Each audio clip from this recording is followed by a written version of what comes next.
इतिहास का क्या नाम है चैप्टर का? प्रारंभिक कथन 1000 वर्षों के दौरान हुए परिवर्तनों की पड़ताल। ठीक है ना?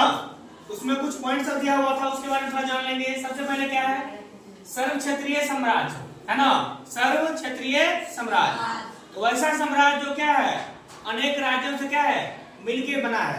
तो ध्यान दो, सर्व क्षत्रिय समाज से तात्पर्य उस साम्राज्य से है जो अनेक राज्यों से क्या है, मिलकर बना हो, जैसे सल्तनत साम्राज्य और मुगल साम्राज्य। ठीक है ना?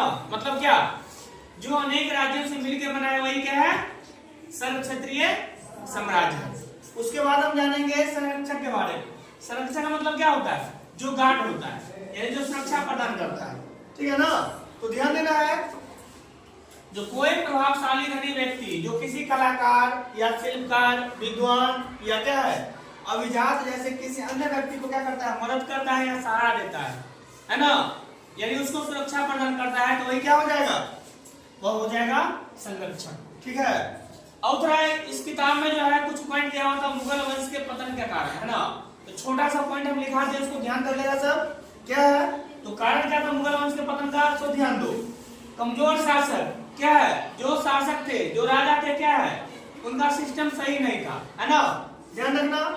तो कमजोर शासक, प्रशासनिक भ्रष्टाचार, औरंगजेब की नीतियों से असंतोष और मराठा और क्षत्रिय शक्तियों का उदय, नए नए क्या हुआ, शक्तियों का उदय हुआ, नए नए राजा आगे दूसरे राज्य से, है ना, सेना की दुर्बलता और विदेशी आक्रमण, जो विदेशी आक्रमण हुए, है ना, उसकी वजह से क्या हुआ, जैसे कौन था उनमें, नादिर शाह, जिससे साम्राज्य के अंदरूनी कलह और बाहरी दबाव के कारण क्या हुआ, धीरे धीरे बिखर गया और क्या हुआ, पूरा पूरी अपने आप में बर्बाद हो गया। ठीक है ना?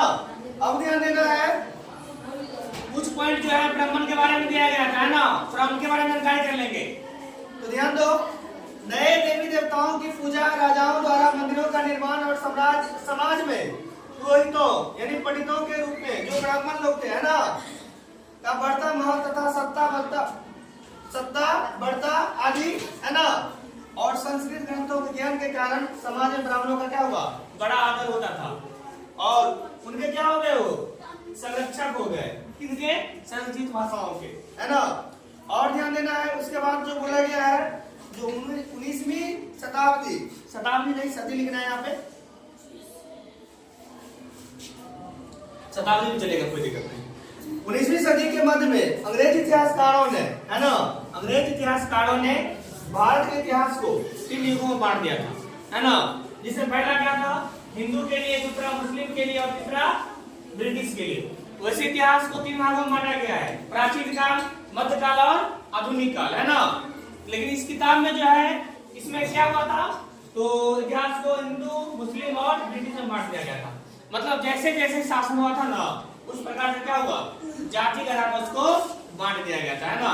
चलो ठीक है, इतना ही।